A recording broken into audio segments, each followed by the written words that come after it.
Hello friends, welcome to your channel the preparation. তোমাদের নিজেদের channel the প্রিপারেশনে তোমাদের সকলকে স্বাগত। আজকে আমরা নিয়ে এসেছি 2023 সালের প্রাইমারি টেট যে রিসেন্টলি হলো তার চাইল্ড ডেভেলপমেন্ট অ্যান্ড প্যারাগজি আমরা আনসার কি নিয়ে আলোচনা করবো। 5টা বিষয়ের আনসার কি নিয়ে আমরা আলোচনা করবো। তো চলুন আর বেশি দেরি না করে একটু ক্লাসটা আমরা শুরু করি। আশা করি আপনাদের পরীক্ষা প্রায় মোটামুটি মানে কোশ্চেন লেভেল বলা গেলে খুব একটা হার্ড বলা যাবে না, আর খুব একটা ইজিও বলা যাবে না, মডারেট লেভেলের প্রশ্ন। তবে হ্যাঁ, ডিটেলসে পড়তে হবে কিন্তু, ওকে, তুক্কা মেরে কিন্তু কখনো হবে না, ডিটেলসে পড়লেই কিন্তু এগুলোর উত্তর দেওয়া সম্ভব হবে। প্রথম প্রশ্ন দেখা যাক এখানে কী আছে কিন্তু, সক্রিয় চিন্তন স্তরের শিক্ষণের প্রাসঙ্গিক প্রশ্নটি কোনটি হবে। দেখুন, সক্রিয় চিন্তন স্তরের শিক্ষণের প্রাসঙ্গিক স্তরটি কী, প্রাসঙ্গিক প্রশ্নটি কী হবে। এখানে আপনাকে বুঝতে হবে কিন্তু এর টার্মটা পড়ার জন্য কিন্তু ইংলিশ টার্মটা মোটামুটি আবশ্যিক জরুরি। এখানে বলেছে রিফ্লেক্টিভ লেভেল অফ টিচিং কিন্তু, ওকে, অর্থাৎ টিচিংয়ে যে 3টে লেভেল আছে, একটা রিফ্লেক্টিভ মেমোরি লেভেল, ওকে, একটা হচ্ছে আন্ডারস্ট্যান্ডিং লেভেল, একটা রিফ্লেক্টিভ লেভেল। রিফ্লেক্টিভ লেভেলটা এমন, সেটা সব থেকে উচ্চ স্তরের শিখন, এবং সেই লেভেলে কী হয় না, সে কিন্তু নিজের থেকে কোনোটা জিনিসকে, কনসেপ্টকে কিন্তু ব্যাখ্যা করতে পারে। যেটাই 4টা অপশনের মধ্যে একমাত্র অপশন ডিতে আছে। যদি ইলিশ মাছ জলের বাইরে অনেকক্ষণ বেঁচে থাকতো তাহলে তোমার ব্যাখ্যা কী হতো, অর্থাৎ নিচে সে এক্সপ্লেন করতে পারবে জিনিসটার সম্পর্কে, কোনো একটা হাইপোথেটিক্যাল জিনিস তার মধ্যে বা কোনোটা জিনিস যদি তাকে দেওয়া হয় সেটা এক্সপ্লেন করতে পারবে। এটাই হচ্ছে কিন্তু সক্রিয় চিন্তন স্তরের প্রাসঙ্গিক প্রশ্ন, রিফ্লেক্টিভ লেভেলের। Okay, option D is the right answer. পরবর্তী প্রশ্নে চলেছি আমরা। ইংরেজি গদ্য উচ্চস্বরে পড়বার সময় শিক্ষক শিক্ষিকা শিশুর উচ্চারণের অসুবিধা শনাক্ত করেন। এটিকে বলা যেতে পারে শিখনের অ্যাসেসমেন্ট, শিখনের জন্য অ্যাসেসমেন্ট, চূড়ান্ত মূল্যায়ন, নাকি নির্ণায়ক অভিক্ষা। এখানে দেখুন, আপনাকে এর ইংরেজি টার্মগুলো কিন্তু পড়তে হবে, তাহলে জিনিসটা আপনার বুঝতে সুবিধা হবে। একটা অ্যাসেসমেন্ট অফ লার্নিং আছে, অ্যাসেসমেন্ট ফর লার্নিং আছে, একটা হচ্ছে আপনার সামেটিভ ইভ্যালুয়েশন, একটা হচ্ছে ডায়াগনস্টিক টেস্ট কিন্তু। এবার দেখুন, যে প্রশ্নে যেটা বলা হয়েছে কিন্তু, সেটা বলা হয়েছে কিন্তু ইংরেজি গদ্য উচ্চস্বরে পড়বার সময় যখন বাচ্চারা পড়ছে, মানে শ্রেণীকক্ষে চলছে, কাজটা চলছে মানে এটা ফরম্যাটিভ ইভ্যালুয়েশন আন্ডারে পড়ছে কিন্তু। ফরম্যাটিভ ইভ্যালুয়েশনটা পড়ে কিন্তু আবার লার্নিং মানে অ্যাসেসমেন্ট অফ মানে ফর লার্নিং, শিক্ষণের জন্য অ্যাসেসমেন্টের মানে মধ্যে পড়ে। তাই অপশন বি হবে এর সঠিক উত্তর। পরবর্তী প্রশ্নে চলে যে আমরা কি আছে, দুটো বিবৃতি দেওয়া আছে। ধারাবাহিক ও সার্বিক মূল্যায়ন মানে সিসিই সম্পূর্ণরূপে শিক্ষাগত কৃতিত্ব ও পরীক্ষার ফলাফলের উপর দৃষ্টি নিবদ্ধ রাখে। এটা কিন্তু ভুল। সিসিই শুধুমাত্র যে আমাদের অ্যাচিভমেন্ট মানে কী বলবো, শিক্ষাগত কৃতিত্ব অর্থাৎ অ্যাচিভমেন্ট, পারফরমেন্স অ্যাচিভমেন্ট এবং একই সঙ্গে এক্সামের যে রেজাল্ট তার উপরে নির্ভর করে, এটা কিন্তু ঠিক নয়। সিসিই হচ্ছে সামগ্রিক, পুরোপুরি একটা শিশুর সামগ্রিক বিকাশকে দেখে কিন্তু। তাই এটা কিন্তু ভুল তথ্য। কিন্তু অপশন যেটা যুক্তি দেওয়া হয়েছে, যে ধারাবাহিক ও সার্বিক মূল্যায়ন শিক্ষার্থীদের বিকাশের একটি ব্যাপক দৃষ্টিভঙ্গি প্রদানের জন্য গঠনমূলক ও সামগ্রিক মূল্যায়ন উভয়কেই অন্তর্ভুক্ত করে, এটা কিন্তু ঠিক। অর্থাৎ বিবৃতিটা ভুল কিন্তু যুক্তিটা কিন্তু সত্য। তাই সঠিক উত্তর এক্ষেত্রে হবে কিন্তু অপশন ডি। এ হলো মিথ্যা কিন্তু আর হলো সত্য। অপশন ডি হচ্ছে সঠিক উত্তর। পরবর্তী প্রশ্নে চলে যাই। কোনো একটি বিশেষ সংস্কৃতিতে কথন এবং কিভাবে ভাষা ব্যবহার করা হবে তার নিয়মাবলীকে কিন্তু আমরা বলি প্র্যাগম্যাটিক্স। এটা বারবার কিন্তু আমরা আলোচনা করেছি আপনাদের সামনে কিন্তু, ওকে, আমাদের চ্যানেলের মধ্যে এই প্র্যাগম্যাটিক্স, সিনটেক্স, ফোনেটিক্স, সেমান্টিক্স সব নিয়ে আমরা আলোচনা করেছি কিন্তু। প্র্যাগম্যাটিক্স হচ্ছে কি, কীভাবে ভাষাটা ব্যবহার করবে তার নিয়মাবলীকে কিন্তু আমরা বলবো প্র্যাগম্যাটিক্স কিন্তু। তাই অপশন বি হবে এর সঠিক উত্তর। পরবর্তী প্রশ্নে চলে যাই। ম্যাসলোর চাহিদার উচ্চক্রমিক পর্যায়ের তথ্যে আত্মবিশ্বাস চাহিদার প্রতিতুল্য হলো আত্মপ্রতিষ্ঠার চাহিদা অর্থাৎ সেলফ অ্যাকচুয়ালাইজেশন। খেয়াল করে দেখুন এখানে দেখুন কি কী আছে, এখানে দেখুন এখানে বলা হয়েছে কিন্তু সেলফ অ্যাকচুয়ালাইজেশন, যেটা কিন্তু ম্যাসলোর একেবারে সর্বোচ্চ স্তরের মানে চাহিদা, এবং এটাকে আমরা কিন্তু সাফল্যের চাহিদাও বলতে পারি কিন্তু, achievement, okay, needs of achievement. Option B is the right answer. Next 6 number প্রশ্ন আমরা চলে যাই। কী আছে, একই শ্রেণীর একই বিষয়ের একই পরীক্ষায় দুজন শিক্ষার্থীর মধ্যে একজন পেয়েছে 45 এবং দ্বিতীয়জন পেয়েছে 90, তাহলে তাকে আমরা কি বলবো কিন্তু। খেয়াল করে দেখুন, এখানে আপনার কাজ করবে মেজারমেন্ট, অ্যাসেসমেন্ট অ্যান্ড ইভ্যালুয়েশন। আমি আপনাদের বলেছিলাম মেজারমেন্ট শুধুমাত্র পরিমাপ করে, যেটা আমরা এই পরীক্ষায় নম্বর পাওয়াকে মেজারমেন্ট বলে থাকি নাকি। অ্যাসেসমেন্টের সাহায্যে কী হয়, আমরা বলেছিলাম আপনাদেরকে যে এটা আমরা মূলত গুণগতকে এবং ইভ্যালুয়েশন সাথে দুটোই আমরা প্রয়োগ করি। এখানে যেটা বলা হয়েছে তার মধ্যে বলা যাবে যে প্রথমজন দ্বিতীয়জনের থেকে 45 নম্বর কম পেয়েছে। কখনোই আমরা বলতে পারিনি যে প্রথমজন দ্বিতীয়জনের দক্ষতার দ্বিগুণ, এটা বলা যাবে না। জ্ঞানের পরিমাণও দ্বিগুণ, এটাও বলা যাবে না। এবং অর্ধেক নম্বর পেয়েছে, এটাও বলা যাবে না, কারণ এখানে শুধুমাত্র নাম্বার দিয়ে যখন এক্সপ্রেস করা হয়েছে সেটা পরিমাপকে বোঝায়। আর পরিমাপ বোঝানো মানে কি, প্রথমজন দ্বিতীয়জনের থেকে 45 নম্বর কম পেয়েছে। অপশন ডি হবে সঠিক উত্তর। 7 নম্বর প্রশ্নে চলে যায়। কে দেখা যাক, তালিকা 1 এবং তালিকা 2কে কিন্তু আমাদের সম্পর্ক করতে হবে। এখানে দেখুন দেওয়া আছে শিক্ষণের স্তর, লেভেল অফ টিচিং দেওয়া আছে কিন্তু, স্মৃতিস্তর, বোধগম্যতা স্তর, প্রতিফলনের স্তর, এগুলো কিন্তু দেওয়া আছে, ওকে, এবং ডান দিকে আত্মশিক্ষণ, তথ্যের পুনরুদ্বেগ এবং একই সঙ্গে কার্যকরণের সম্পর্কে প্রতিষ্ঠা, এটা কিন্তু আমাদের রিলেট করতে হবে। যেটা কার সঙ্গে রিলেট হবে সেটা আমাদের দেখতে হবে কিন্তু আগে। প্রথমেই দেখুন যে স্মৃতিস্তর যখন বলা হচ্ছে, স্মৃতিস্তরে কিন্তু সবসময় কী হয়, তথ্যকে সে পুনরুদ্ধার করে। 1 নম্বরটা 2-এর সাথে কিন্তু ম্যাচ করছে, ওকে, এবং একই সঙ্গে যখন সে আপনার কী বলবো বোধগম্যতা স্তর অর্থাৎ মাঝামাঝি লেভেলে যখন সে যাচ্ছে, তখন কিন্তু সে কী করে, বোধগম্যতা স্তরে সে কিন্তু কার্যকরণ স্তরের মধ্যে প্রতিষ্ঠা করতে পারে এবং প্রতিফলন স্তরে কিন্তু আত্মশিক্ষণের মূল্যায়ন করতে পারে। অর্থাৎ একেরটা 2, ওকে, এবং বি এরটা হচ্ছে 3 এবং সি এরটা হচ্ছে 1, যেটা কিন্তু আপনি অপশন এতে পাবেন। 8 নম্বর প্রশ্ন চলছে। কী আছে, অভিজ্ঞতা লব্ধ তালিকা কিন্তু এডগার ডোলের অভিজ্ঞতার শঙ্কু সর্বোচ্চ, এটা কিন্তু আমার কাছে সম্পূর্ণ নতুন কিন্তু, ওকে নতুন মানে আপনাদেরকে আমি এটা করাইনি কিন্তু, সেই প্রশ্নটা দেওয়া আছে। তো এখানে যে অভিজ্ঞতা শঙ্কু, এই 4টা অভিজ্ঞতা, সেটা যদি ঊর্ধ্বক্রম বলা হয়, ক্রমশ ঊর্ধ্বর দিকে যখন আমরা যাবো, তখন সেই যে লেভেলটা যেটা দাঁড়াবে সেটা হচ্ছে কিন্তু প্রথমেই কিন্তু থাকে ডেমনস্ট্রেশন পাবেন আপনি, ডেমনস্ট্রেশনের পর পাবেন কিন্তু আপনি নাটকলব্ধ অভিজ্ঞতা, ওকে 2-এর পরে আপনার হবে 1, এবং 2-এর পরে যখনই আপনার 1 হচ্ছে, তারপরে যে দুটো আছে নকল অভিজ্ঞতা এবং প্রত্যক্ষ উদ্দেশ্যমূলক অভিজ্ঞতা যেটা আছে, তার মধ্যে আপনার পড়বে কিন্তু নকল অভিজ্ঞতাটা পড়বে তারপরে, এবং সব থেকে শেষে থাকে কিন্তু একবার উচ্চ স্তরে থাকে প্রত্যক্ষ উদ্দেশ্যমূলক অভিজ্ঞতা, ওকে আর কি সবচেয়ে শেষে থাকে, অর্থাৎ প্রথমে 2, তারপর 1, তারপর 3, তারপর 4, যেটা কিন্তু আপনি পাবেন একমাত্র অপশন সিতে, 2, 1, 3, 4, অপশন সি হবে সঠিক উত্তর। ওকে, নেক্সট কোয়েশ্চেন, ব্যক্তিগত শিক্ষণের ক্ষেত্রে অনাবশ্যক বিষয়টি হলো, এটা কিন্তু আপনাকে ইংলিশ ভার্সন কোয়েশ্চেন দেখতে হবে, তাহলে আপনি বুঝতে পারবেন। ব্যক্তিগত শিক্ষণ মানে ইন্ডিভিজুয়াল লার্নিং। এখানে দেখুন, ইন্ডিভিজুয়াল লার্নিংয়ের ক্ষেত্রে অনাবশ্যক, অনাবশ্যক মানে যেটা কোনো প্রয়োজনীয়তা নেই, সেই বিষয়টা কোনটা কিন্তু না, ব্যক্তিগত শিক্ষণে আমাদের কখনোই কিন্তু নম ভিত্তিক অভিজ্ঞার প্রয়োজন নেই। নম ভিত্তিক অভিজ্ঞা সবসময় কিন্তু গ্রুপের ক্ষেত্রে বা দলগত ক্ষেত্রে আমরা কিন্তু অ্যাপ্লাই করে থাকি, এবং সেখানে যাচাই করি অ্যাভারেজে মানে থেকে কোন বাচ্চারা বেশি পেয়েছে, কোন বাচ্চাটা কম পেয়েছে, এটাও কিন্তু আমরা আপনাদেরকে করেছি কিন্তু। ওকে, নেক্সট, তাহলে এটা অপশন হবে কিন্তু সি, এটা কিন্তু অনাবশ্যক, মানে এটা আবশ্যক নয়, বাকিগুলো কিন্তু আবশ্যক থাকে ব্যক্তিগত শিক্ষণের ক্ষেত্রে। নেক্সট কী বলা আছে, ব্লুমের নির্দেশনমূলক শিক্ষণের উদ্দেশ্যে সংশোধনে জ্ঞানমূলক ক্ষেত্রে সংযুক্ত এবং বিযুক্ত বিষয়গুলো কী কী। দেখুন, ব্লুম ট্যাক্সোনমিতে আমাদের আগে যে 6টা লেভেল থেকে নলেজ, সেগুলোকে কিন্তু চেঞ্জ করে করে বিভিন্ন রিমেম্বার, ক্রিয়েট, এইভাবে কিন্তু বিভিন্ন রকমের লেভেল কিন্তু করা হয়েছে কিন্তু। এবার বলা হয়েছে সংযুক্ত এবং বিযুক্ত বিষয়গুলো, তো কোনটা সংযোজন করা হয়েছে, কোনটাকে কিন্তু বিয়োজন করা হয়েছে, সেটা কিন্তু আপনাকে এখানে আইডেন্টিফাই করতে হবে না, সেটা হবে কিন্তু একমাত্র উদ্ভাবন এবং সংশ্লেষণ। অর্থাৎ এই যে আমাদের ইংলিশ টার্মটা দেখলে বুঝতে পারবেন, সিনথেসিস আছে, সিনথেসিসের পরিবর্তে কিন্তু ক্রিয়েটিংটা নিয়ে আসা হয়েছে কিন্তু। এবং ন্যাচারালি আগে ওল্ড মেথডে কী ছিল, আপনার 5 নম্বরে ছিল সিনথেসিস, 6 নম্বরে ছিল ইভ্যালুয়েশন, কিন্তু এই সিনথেসিসের পরিবর্তে ক্রিয়েটিং আনা হয়েছে নতুনটাকে, এবং ইভ্যালুয়েশনটাকে অ্যানালিসিস জায়গাটা নিয়ে আসা হয়েছে, যেটা নিচে আছে কিন্তু। ওকে, অর্থাৎ এর সঠিক উত্তরটি কী হবে আমাদের, এর সঠিক উত্তর হয়ে যাবে কিন্তু উদ্ভাবন এবং সংশ্লেষণ, অপশন ডি হবে এর সঠিক উত্তর। ওকে, 10 নম্বর সঠিক উত্তর অপশন ডি। 11 নম্বর প্রশ্ন যে আমাদের কী আছে, ব্রুনারের তত্ত্ব অনুযায়ী, এটা কিন্তু আপনাদের আমি ভিডিও ক্লাস করে শিখেছি কিন্তু, এটা একেবারে ব্রুনার, জেরম ব্রুনারের থিওরির একটা ক্লাস আপনাদের আমি করেছি, ভিডিও ক্লাস বোর্ডে কিন্তু করে, ওকে বোর্ডে আমি চক পেন্সিল দিয়ে আপনাদের কিন্তু আমি ক্লাসটা করেছি জেরম ব্রুনার এই প্রশ্নটা কিন্তু ঊর্ধ্বক্রম মানে ক্রমশ ঊর্ধ্ব কীভাবে যায় কিন্তু। প্রথমে তাই কী বলছিলাম, অ্যানাক্টিভ ফেজ, প্রথম বলা হচ্ছে অ্যানাক্টিভ মানে সক্রিয়তামূর্ত, তারপর থেকে বলা ছিল কিন্তু আইকনিক মূর্ততাধর্মী, তারপর শেষে ছিল সাংকেতিকধর্মী বা সিম্বলিক কিন্তু। ওকে, তাই সক্রিয়তামূলক, মূর্ততাধর্মী এবং সাংকেতিক, অপশন এ হবে সঠিক উত্তর। বাংলা টার্ম বুঝতে অসুবিধা হলে আপনারা কিন্তু ইংলিশ টার্মটা দেখে নিতে পারেন, enactive, iconic and symbolic. Okay, next, এটা আমরা করেছিলাম আপনাদেরকে। নেক্সট, এবার কতগুলো কমন আসছে না আসে সেটা আমি আপনাদের পরে বলছি কিন্তু।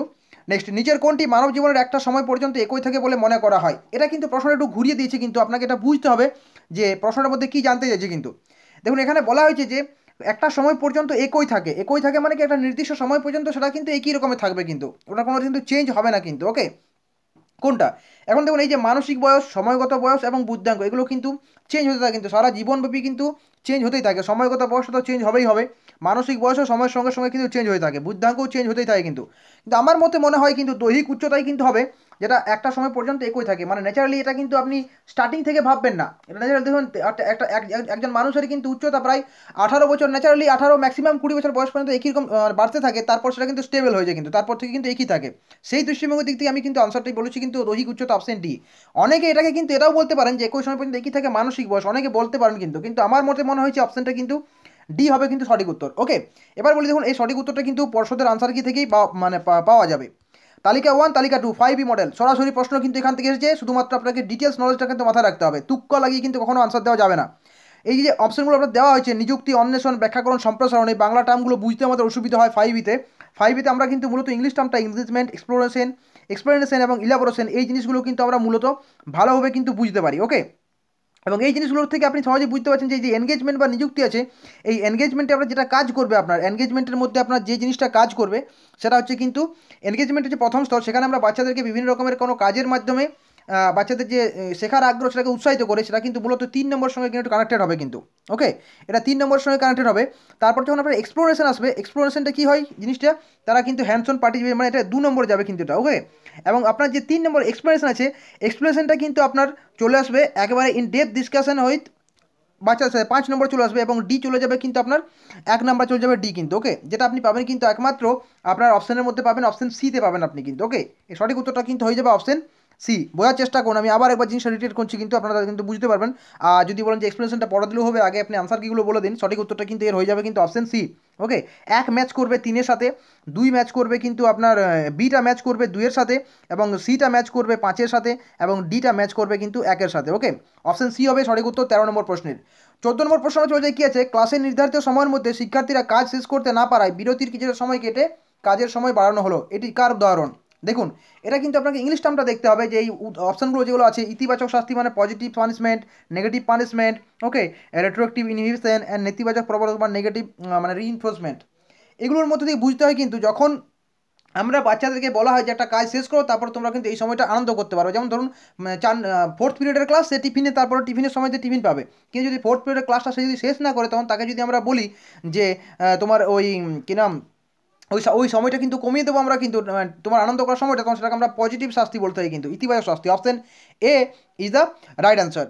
পরবর্তী প্রশ্নে চলে যায়, প্রথম শ্রেণীর শিক্ষার্থীদের গল্প বলার ক্ষেত্রে নিম্নলিখিত চারটির মধ্যে কোনটি সর্বাপেক্ষা উপযুক্ত হবে? আপনাদের আমি বারবার বলেছি যে প্রথম শ্রেণীর শিক্ষার্থীদের জন্য কিন্তু দেখো এবং বলো এই পদ্ধতি কিন্তু পড়াশোনা করা হয়। দেখো এবং বলো, ওকে, দেখো এবং বলো এই পদ্ধতিতে আমরা কিন্তু বাচ্চাদেরকে পড়ে থাকি। তো এই দেখো এবং বলোর মধ্যে কিন্তু মূলত আপনার যেটা কাজ করবে সেটা হচ্ছে কিন্তু অপশন এ, বোর্ডে ছবি আঁকায়। এটা গল্প বলার ক্ষেত্রে নিম্নলিখিত চারটির মধ্যে সব থেকে উপযুক্ত হবে অপশন এ, বোর্ডে ছবি আঁকা। বাচ্চাদেরকে ছবি এঁকে, ছবি দেখে তাদের বলতে হবে যে কী হবে, তারা কোন ছবির সাথে মানে ছবি দেখে কী দেখতে পাচ্ছ, তারপর তাদের গল্পটা কিন্তু বলতে হবে। তাই অপশন এ, বোর্ডে ছবি আঁকা is the right answer. Okay, next question, computer সাক্ষরতার প্রশিক্ষণের সঙ্গে যুক্ত শিক্ষণটি হলো, কম্পিউটার সাক্ষরতা প্রশিক্ষণের সঙ্গে যে যুক্ত শিক্ষণ সেটাকে আমরা সংযোগী শিক্ষণ বা সহযোগী শিক্ষণ আমরা বলে থাকি সেটাকে, অর্থাৎ অপশন এ হবে এর সঠিক উত্তর। 17 নম্বর প্রশ্নে চলে যে আমরা কি আছে, এই প্রশ্নটা কিন্তু আমরা আপনাদেরকে কিন্তু ক্লাসে করিয়েছি কিন্তু। ওকে, একটি সম্পূর্ণ খেলনা বন্দুক তৈরি করতে শেখার জন্য একটি শিশু একটি খেলনা বন্দুকের অংশগুলোকে পুনঃ পুনঃ খুলছে এবং পুনঃ পুনঃ জোড়া লাগাচ্ছে। নিম্নে চারটি শিক্ষণের মধ্যে কোন দুটি প্রধানত এই শিক্ষণ প্রক্রিয়ার সঙ্গে যুক্ত? দেখুন, এই প্রশ্নটা কিন্তু আপনাকে একটু ভাবাবে কিন্তু। এটা মূলত এসেছে ট্রায়াল অ্যান্ড ইরর মেথড থেকে, যেটা কিন্তু আমরা থর্নডাইক থেকে পাই, এবং একই সঙ্গে এসেছে কিন্তু বারবার ট্রাই অ্যান্ড ইরর করার থেকে তাদের মধ্যে থেকে মিসিং লিঙ্কটা খুঁজে পাই, এবং এটা আমরা অন্তর্দৃষ্টি বলি, যেটা কিন্তু আপনি কোলহার থেকে পাবেন। অর্থাৎ 1 এবং 4 কিন্তু এর মধ্যে সম্পর্কিত। আপনারা সহজেই বুঝতে পারবেন যে এই যে কনসেপ্ট মানে যে প্রশ্নটা দেওয়া আছে এর মধ্যে কিন্তু কোনো উদ্দীপক নেই। উদ্দীপক না থাকায় কিন্তু অপশন এই 2 নম্বর এবং 3 নম্বর কাজ করবেন, এটা আপনারা সহজেই বুঝতে পারবেন কিন্তু। ওকে, কারণ প্যাভলভ এবং স্কিনার যদি কোনো জিনিস করতে হয় তাহলে কিন্তু উদ্দীপক এবং প্রতিক্রিয়া থাকা দরকার, কিন্তু এখানে উদ্দীপক প্রতিক্রিয়ার কথা বলা হয়নি বলেই কিন্তু 1 এবং 4 হবে। 1 এবং 4 আছে অপশন ডিতে, তাই অপশন ডি হবে সঠিক উত্তর। 18 নম্বর প্রশ্নে চলে যায়, কি আছে দেখা যাক। 18 নম্বর প্রশ্নের মধ্যে বলা হয়েছে, মূল্যায়ন ও অ্যাসেসমেন্টের পরিপ্রেক্ষিতে নিচের কোন বিবৃতিটি অনুপযুক্ত? খেয়াল করে দেখবেন, কিসের ভাবে ইভ্যালুয়েশন অ্যান্ড অ্যাসেসমেন্টের পরিপ্রেক্ষিতে কোন বিবৃতিটি অনুপযুক্ত, মানে ঠিকঠাক নয়, ঠিক নয়, সেটা অনুপযুক্ত মানে সেটা কোথায় ভুল বলছে, কোনটা ভুল। নিরবিচ্ছিন্ন সার্বিক মূল্যায়ন শিক্ষার্থীর শিক্ষা এবং সহশিক্ষা সংক্রান্ত উভয় দিকগুলো যাচাই করে, একদম ঠিক, এটা ঠিক। নির্ণায়ক অভিজ্ঞতা সংশোধনী ব্যবস্থার সঙ্গে সম্পর্কিত, একদম ঠিক। প্রস্তুতকালীন মূল্যায়ন শ্রেণীকক্ষে পাঠের অগ্রগতি পরিমাপ করে না, এটা কিন্তু ভুল। প্রস্তুতকালীন মূল্যায়ন শ্রেণীকক্ষে পাঠের অগ্রগতি কিন্তু পরিমাপ করে, কতটা কি পরিমাপ হচ্ছে কিন্তু আমরা ফরম্যাট ইভ্যালুয়েশনের সাহায্যে কিন্তু বুঝতে পারি শ্রেণীকক্ষের মানে পাঠের অগ্রগতিকে শ্রেণীকক্ষের মধ্যে। সমগ্র নির্দেশনামূলক প্রক্রিয়ার পর শিক্ষিকা এবং শিক্ষক সামেটিভ অ্যাসেসমেন্টের কৌশল ব্যবহার করেন, একদম ঠিক। সামেটিভ ইভ্যালুয়েশন কিন্তু সমগ্র নির্দেশনামূলক যে কোর্সটা সেই কোর্সটা কমপ্লিট হওয়ার পরেই কিন্তু এটা কিন্তু ডিটা ঠিক আছে, কিন্তু তাহলে ঠিক নয় কিন্তু সি, তাহলে বলা যায় অনুপযুক্ত। তাই সঠিক উত্তর হবে কিন্তু option C is the right answer. 19 number প্রশ্নে চলে যায়, যখন শিক্ষার্থীরা প্রদত্ত তথ্যের মধ্য থেকে চিন্তানোর চেষ্টা করে তখন তাকে আমরা কী বলবো? প্রদত্ত তথ্য বলতে এখানে কিন্তু আপনি কোনো ইনফরমেশন গ্রহণ করছেন এবং সেই ইনফরমেশনটা কিন্তু আপনার বাচ্চারা দেখতে পাচ্ছে, বাচ্চাদের কাছে ইনফরমেশনটা আছে। ইনফরমেশনটা থাকা মানে কি, সেটা মূর্ত বস্তু নিয়ে সেই কোন চিন্তা ভাবনা করবো তখন তাকে আমরা মূর্ত চিন্তন বলবো। তাই এক্ষেত্রে সঠিক উত্তর হবে অপশন এ।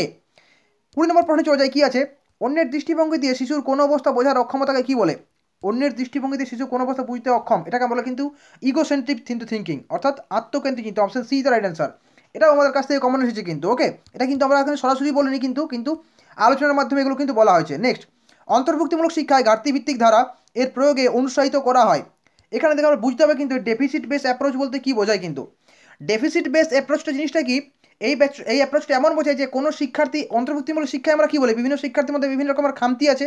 তো সেই খামতিগুলোকে আমরা দেখলে হবে না, মানে খামতিগুলোকে আমরা যে প্রবলেম হিসাবে দেখলে হবে না, কিন্তু তার মধ্যে কি কি আরও পোটেন্সিয়াল আছে সেটা আমাদের কিন্তু বুঝতে হবে, এই কথাটা কিন্তু বলে।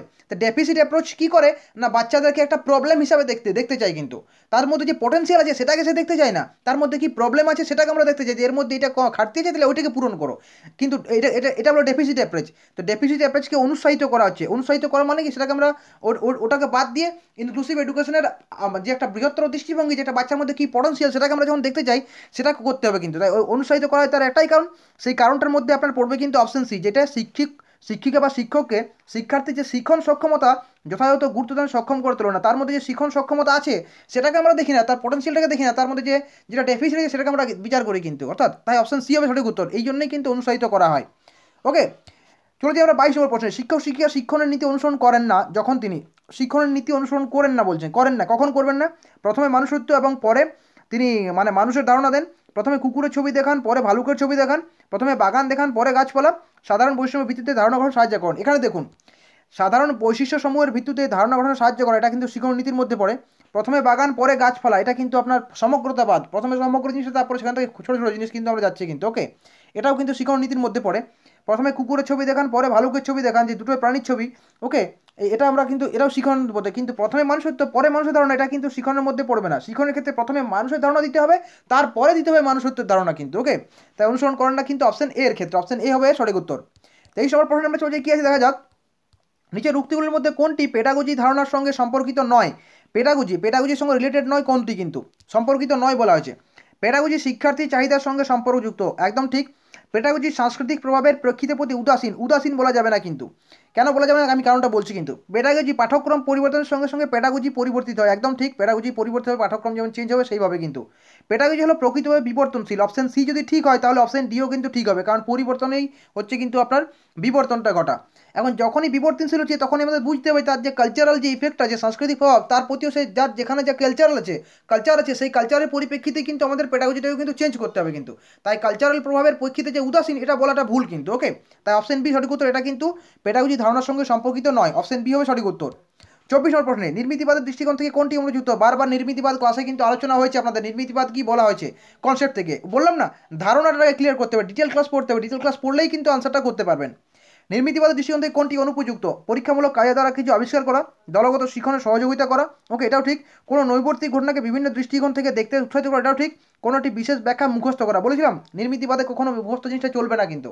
তাই কোনটি অনুপযুক্ত? অনুপযুক্ত হচ্ছে কিন্তু অপশন ডি, এটা কিন্তু অনুপযুক্ত, অপশন ডি হচ্ছে সঠিক উত্তর। নেক্সট, নিম্নোক্ত বিবৃতিগুলো বিবেচনা করুন, বিবেচনা করার পর আপনাকে কোন বিকল্পটা সঠিক এখানে সেটা আপনাকে আইডেন্টিফাই করতে হবে। যে 4টা বিকল্প দিয়েছে মানে বিবৃতি, সেগুলো আমরা দেখি কী বলা হয়েছে। ধারাবাহিক উন্নয়ন ক্রম নির্দিষ্ট এবং সমস্ত ব্যক্তির ক্ষেত্রে একই রকম কিন্তু। এই প্রশ্ন এই ভাষাটা বুঝতে গেলে আপনাকে ইংলিশ টার্মটা দেখতে হবে। কী বলা হয়েছে?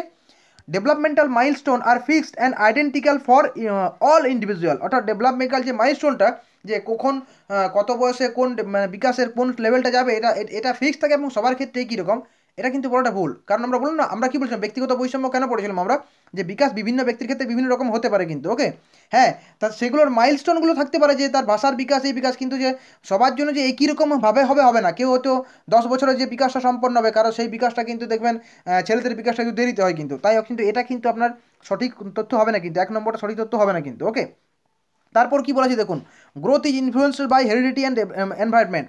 অর্থাৎ বৃদ্ধি বংশগতি এবং পরিবেশ দ্বারা প্রভাবিত হয়। এটা নিয়ে আমি কিন্তু পরে আপনাকে সিদ্ধান্ত জানাচ্ছি। জন্মগত জৈবিক প্রবণতার প্রকাশই হলো কিন্তু আপনার পরিণমন, একদম এই 3 নম্বরটা একেবারে ঠিক। বিকাশ একমাত্র বংশগতি দ্বারা প্রভাবিত হয়, এটাও ভুল। বিকাশ শুধুমাত্র বংশগতি নয়, বিকাশ মানে কী বলেছে আমরা, বংশগতি প্লাস পরিবেশ। তাহলে 4 নম্বরটা আপনার ভুল হলো এবং 1 নম্বরটা ভুল হলো। পড়ে হলো 2 এবং 3। 2 এবং 3-এর মধ্যে আমরা বুঝতে পারছি 3 ঠিক, এবং 3 ঠিক যখন হচ্ছে কিন্তু আপনার, যেহেতু 1 এবং 4 ভুল, তাই আপনার অপশন এ এবং অপশন সি হচ্ছে কাজ করছে না। অপশন বি এবং ডি এর মধ্যে আপনাকে চুজ করতে হবে, যে অপশন সি এই 3 নম্বরটা তো আপনার একেবারে ঠিক। 3 নম্বর যদি ঠিক হয় তাহলে 2 নম্বরটা কিন্তু ঠিক হবে, তাই অপশন বি হয় ক্ষেত্রে সঠিক উত্তর হবে কিন্তু। ওকে, আপনারা বলবেন যে বৃদ্ধি কেন বংশগতি পরিবেশ দ্বারা প্রভাবিত হবে? দেখুন, বৃদ্ধি অনেকটাই বংশগতি এবং পরিবেশ। একটা বাচ্চা যেখানে জন্মগ্রহণ করবে, কিন্তু সে যদি অনাথালয় কোনো পড়ে কোনো বাচ্চা, তাকে যখন দত্তক নেয়, সে যেরকম পরিবেশে যাবে কিন্তু, যেমন বিকাশও ডেভেলপ হবে কিন্তু, তার যদি এক্সারসাইজের মধ্যে থাকে, তার কিন্তু বৃদ্ধিটাও সেভাবে কিন্তু বিকশিত হতে পারে কিন্তু। অর্থাৎ কিছু অংশে 2 নম্বরটা কিন্তু ঠিক বলা যেতে পারে। তাই কোন বিকল্পটি সঠিক অপশন হিসেবে কিন্তু অপশন বিটাই কিন্তু সঠিক হবে কিন্তু। Okay, option B is the right answer. 26 নম্বর প্রশ্নে চলে যাই। কোহেলবার্গের মতে যে নৈতিক বিকাশের স্তরে কোনো ব্যক্তি বিমূর্ত নীতির ভিত্তিতে নৈতিকতার বিচার করেন, তা হলো বিমূর্ত নীতির ভিত্তিতে। বিমূর্ত নীতি মানে কি বলতো, সে কিন্তু মানসিক চিন্তা ভাবনার মাধ্যমে, সেটা কিন্তু আমরা মূলত পোস্ট কনভেনশনাল বা উত্তর প্রথাগত কিন্তু আমরা স্তরেই কিন্তু পেয়ে থাকি কিন্তু। ওকে, তা অপশন সি হবে এর সঠিক উত্তর। 27 নম্বর প্রশ্নের মধ্যে যে আমাদের 27 নম্বর প্রশ্ন কী বলা দেখা যাক। দুটো তালিকা দেওয়া আছে, এটাও কিন্তু ম্যাসলোর পিরামিড থেকে নেওয়া হয়েছে, কিন্তু বারবার বলেছি ম্যাসলোর পিরামিড কিন্তু এইগুলো কিন্তু ক্লাস থেকেই কিন্তু বহুলাংশে তোমরা আপনারা পেয়ে যাবেন। ডিটেল ক্লাসটা যারাই ফলো করেছেন তারা কিন্তু অনেকটাই কিন্তু আনসার দিতে পারবেন কিন্তু, তবে হ্যাঁ ডিটেল ক্লাস ফলো করতে হবে। যারা ভাববেন যে আমি এমসিকিউ থেকে তুক্কা মেরে দেবো, সেভাবে কিন্তু হয় না। আমি বারবার বলেছিলাম যে ডিটেল ক্লাস কিন্তু আপনাকে ফলো করতেই হবে। কি বলা যায় দেখুন, আত্মশ্রদ্ধার চাহিদা, আত্মপরিচয় চাহিদা, নিরাপত্তা চাহিদা, এদের সঙ্গে ডান দিকেরগুলো কিন্তু ম্যাচ করতে হবে কিন্তু।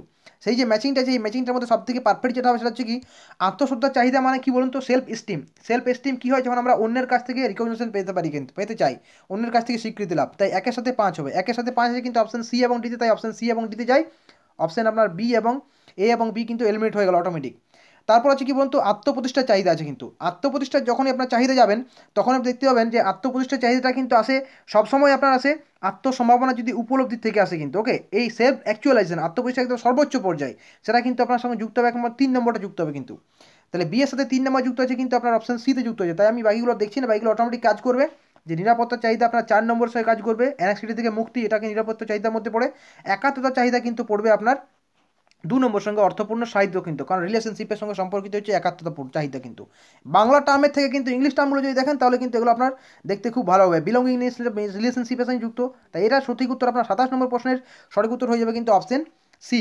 অপশন সি মানে কি, এ কাজ করলো 5-এর সাথে, বি যুক্ত হচ্ছে 3-এর সাথে কিন্তু, ওকে, এবং সি যুক্ত হচ্ছে আপনার 4-এর সাথে, 4 নম্বর সাথে সি যুক্ত হচ্ছে, এবং ডি যুক্ত হচ্ছে আপনার 2 নম্বরের সাথে কিন্তু। ক্লিয়ার? আশ্রয়টা মূলত সাইকোলজিক্যাল রিলেশনের সঙ্গেই সম্পর্কিত থাকে, সেটা তো এখানে দেওয়া নেই। ওকে, তাই 27 নম্বর সঠিক উত্তর হলো অপশন সি। 28 নম্বর পয়েন্টে চলে যায়, ব্লুমের নির্দেশামূলক উদ্দেশ্যসমূহ এবং শিখন ফলাফল সমূহের শ্রেণীবিন্যাস সম্পর্কে নিম্নলিখিত বিবৃতিগুলোকে বিবেচনা করুন। যে 4টা বিবৃতি আছে দেওয়া বলেছে, 4টা বিবৃতিকে বিবেচনা করতে হবে। বিবেচনা করে বলেছে 4টার মধ্যে কোনটা সঠিক সেটা আপনাকে বের করতে হবে নিচের বিকল্পগুলোর মধ্যে থেকে। ওকে, তো 4টার মধ্যে যেটা সঠিক সেটা আমরা দেখে নিই আগে কিন্তু। প্রথমে কী বলে দেখুন, এটি নিম্নক্রম চিন্তন থেকে উচ্চক্রম চিন্তন দক্ষতা পর্যন্ত শিখন উদ্দেশ্যগুলোকে শ্রেণীবদ্ধ করে। এটা একেবারেই সঠিক কিন্তু। ওকে, এটা একেবারেই সঠিক। ব্লুম শ্রেণীর সর্বনিম্ন স্তরটি সৃষ্টি করা, সর্বনিম্ন স্তরটি সৃষ্টি করা নয় কিন্তু। ক্রিয়েটিংটা সর্বোচ্চ স্তর বলে, সব থেকে উপরের স্তর, এটা সর্বনিম্ন স্তর বলে নলেজ মানে রিমেম্বার জিনিসটা কিন্তু সর্বনিম্ন, তাই কিন্তু 2 নম্বরটা এলিমিনেট হয়ে গেল কিন্তু। ওকে, বিশ্লেষণ হলো ব্লুম শ্রেণীবিন্যাসের একটি উচ্চক্রম চিন্তন দক্ষতা যা তথ্যকে অংশবিভক্ত করে এবং সম্পর্কের বোধগম্যতাকে অন্তর্ভুক্ত করে। অবশ্যই ঠিক। অ্যানালিসিস মানে কি, ছোটো ছোটো অংশে ভাগ করা কিন্তু। সংশ্লেষণ বলেছিলাম জোড়ো করা, এবং বিশ্লেষণ মানে ছোটো ছোটো অংশে ভাগ করা কিন্তু, অর্থাৎ যা কী করে তথ্যকে অংশকে বিভক্ত করে কিন্তু, তাই 3 নম্বরটাও কিন্তু সঠিক। এটি শিক্ষার্থীদের কেবল মুখস্থকরণ দক্ষতা ও বাস্তবায়ন মূল্যায়ন করে কিন্তু, এটা ভুল। কেবল মুখস্থকরণটা কিন্তু করে না, মুখস্থকরণ থাকে কিন্তু কেবল যে ওটাই অনলি এটা কিন্তু কাজ করবে না। তাহলে আপনার কোনটা কোনটা ঠিক হলো, 1 এবং 3, 1 আর 3 এসে কিন্তু অপশন বিতে, তাই অপশন বি হবে কিন্তু 28 নম্বর প্রশ্নের সঠিক উত্তর। 29 নম্বরটা কি আছে, দুটো কালাম দেওয়া আছে কিন্তু, স্কিমা কোয়েল আপনার পিঁয়াজের থিওরি থেকে এসেছে কিন্তু। স্কিমা বলা হয়েছে কাকে বলবে, এবং এদেরকে আপনাকে ম্যাচ করতে হবে মূলত কিন্তু। এদেরকে যখন আপনি ম্যাচ করবেন আপনি দেখতে পাবেন যে এই যে স্কিমা আপনার যেটা আছে, এই স্কিমা বলতে আমরা কী বোঝাই, স্কিমা বলতে বোঝায় চিন্তার একটি সংগঠিত নিদর্শনকে আমরা স্কিমা বলি কিন্তু। এটা কিন্তু 2 নম্বরের সঙ্গে আপনারা কাজ করবে, এটা 2 নম্বরের সাথে। ওকে, এবং একই সঙ্গে যখন আপনার আয়ত্তিকোণটা যাবেন, আয়ত্তিকোণটা আপনার কাজ করবে কি, আয়ত্তিকোণ বা অ্যাসিমিলেশন বলা হয় কি, আপনার মধ্যে যে জ্ঞান আছে, যদি নতুন কোনো জ্ঞান আছে সেটাই কিন্তু বিদ্যমান মানসিক কাঠামোয় নতুন তথ্যের স্থাপনা, এটাকে বলা হয় আত্মীকরণ। তাহলে বিয়ের সাথে 4 নম্বর কাজ করছে। ওকে, সহযোজন যেটা সেটা কি না, সহযোজনটা বলা হয় কিন্তু নতুন তথ্য অন্তর্ভুক্তিকরণের জন্য বিদ্যমান মানসিক কাঠামোর প্রাসঙ্গিক পরিমার্জন, এর সাথে কাজ করবে সহযোজন। সাম্যাবস্থার সঙ্গে কাজ করবে 3-এর সাথে। সাম্যাবস্থা মানে কি বলুন তো, ব্যালেন্স করা, অভিযোজন এবং সংগতিমার মাধ্যমে ভারসাম্য, অর্থাৎ সাম্যাবস্থা ভারসাম্য মানে তো ব্যালেন্স করা, সেটা তো আমরা বুঝতে পারি। তাহলে ডি এর সাথে আপনার 3 নম্বরটা কাজ করবে। তাই এই যে পয়েন্টগুলো আপনি পেলেন, এটার মধ্যে সঠিক উত্তরটা আপনার কিন্তু একমাত্র অপশন সিতে পাবেন। ওকে, এক একটা 2, বি এরটা হচ্ছে 4, সি এরটা হচ্ছে 1 এবং ডি এরটা হচ্ছে 3, তাই অপশন সি হবে সঠিক উত্তর। 30 নম্বর পয়েন্টে চলে যাই, শিক্ষক প্রশিক্ষণ প্রতিষ্ঠানে অনুশিক্ষণ বা মাইক্রো টিচিংয়ের মুখ্য উদ্দেশ্যগুলোর মধ্যে অন্যতম একটা কি, মুখ্য উদ্দেশ্যগুলোর মধ্যে অন্যতম উদ্দেশ্য কি, শিখন দক্ষতা সম্পর্কে ধারণা প্রদান করা, পুনঃশিক্ষণের ধারণা প্রদান করা, শিক্ষণের বিষয়ে পাণ্ডিত্য অর্জন করা, নাকি শিখন দক্ষতা সমূহের সংযুক্তিকরণ করা। বাংলা টার্মগুলো থেকে অতটা বুঝতে পারবেন না, যদি আপনি ইংলিশ টার্মটা দেখেন তাহলে আপনি যে আনসারটা কিন্তু বুঝতে সুবিধা হবে।